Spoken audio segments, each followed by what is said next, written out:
Well, we have more highlights for you from Clinton County Raceway from Friday night. Fortunately, these races didn't have as many cautions. Yeah, that can slow down the program a little bit. So let's go to some sprint car action, starting with the 305s. Well, it did take a couple of tries to get the race started, and there were cautions during the early part of the 20-lap feature. Number 44, John Brame, would lead the first 5 laps before this Reed Thompson spin would bring out another yellow. On the restart, the 7 of Logan Wagner ducks under Brame in turns 1 and 2. Wagner takes the lead on the exit of the turn. Brame fights right back in 3 and 4, but it would be Wagner leading lap number 6. Brame would later run off of the track, giving up the second spot. In the final stages of the race, Jeff Miller would try to chase down Wagner, but to no avail. Nathan Gramley, Reed Thompson, and Ron Arndt round out the top 5. Now, if you follow 270 micro sprints, you probably know that Sean McAndrews starting on the pole position usually spells trouble for his competitors. That was the case on Friday night. Even with some cautions thrown in, McAndrew dominated. Fortunately, there was some great racing behind him.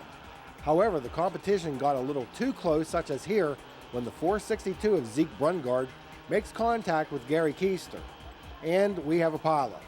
Fortunately, everyone was okay.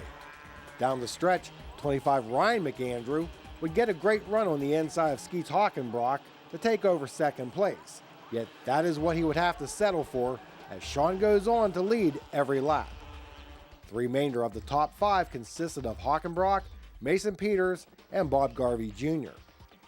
In other action from the evening, Eric Boozle was victorious in the 4 cylinders, and Karen Corder took the checkers in the Powder Puff race. This past Wednesday, the NASCAR teams of Stuart Haas Racing and Richard Childress Racing were testing at Pocono Raceway. We caught up with some of the drivers as they prepared for this week's 500-miler at the Tricky Triangle. It's definitely unique for sure, and it's fun to drive. I mean, every corner is a little bit different, and it seems like you have a hard time hitting them all right every time to put a complete lap together. So it's definitely a challenge from a driver's standpoint to get it right.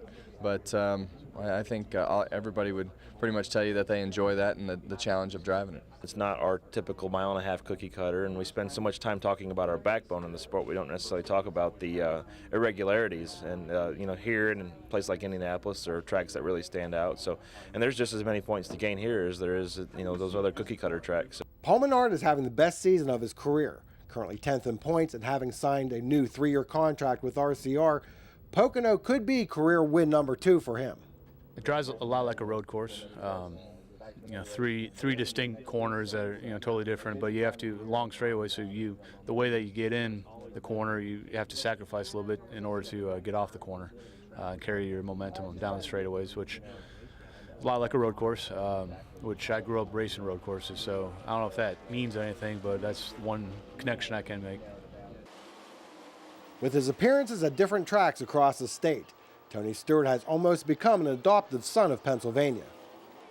There's a lot of people excited. We've been coming to Pennsylvania a lot this year and running our sprint cars, so it does kind of make it fun when we come here to Pocono. You kind of feel like it's, that you're kind of with a group of people that, increase that fan base.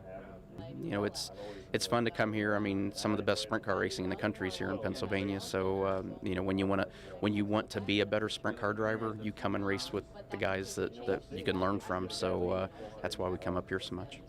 And for drivers, the Pocono Mountains offer more than just another racing venue. I enjoy the area. I enjoy a lot of time fishing and enjoying the outdoors up here, as well as the racetrack. So you can get your NASCAR fix next Sunday at Pocono. And if you'd like to take in some grassroots racing, don't forget that the Appalachian Mountain Late Model Speed Weeks continues this week. They make a stop at Port Royal on Tuesday night, with the finale set for Wednesday at Lincoln. Also, the USAC Eastern Storm rolls through Pennsylvania this week. It starts with a visit to Grandview Speedway on Wednesday with the ARDC Midgets along for the ride. On Thursday, Path Valley Speedway will host the tour. The Speedsters are also on the lineup for the evening.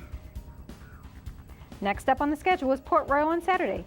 The ARDC Midgets will be part of the night's action along with the Pro Stocks.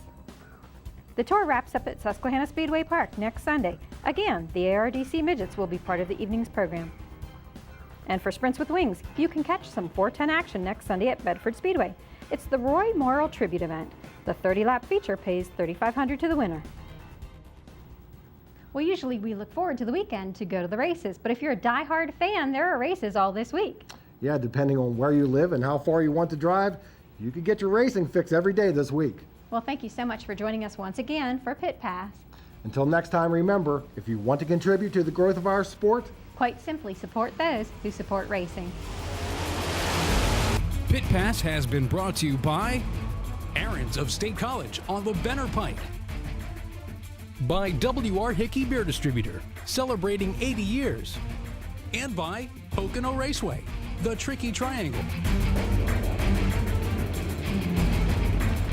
This has been a production of WHVL Sports.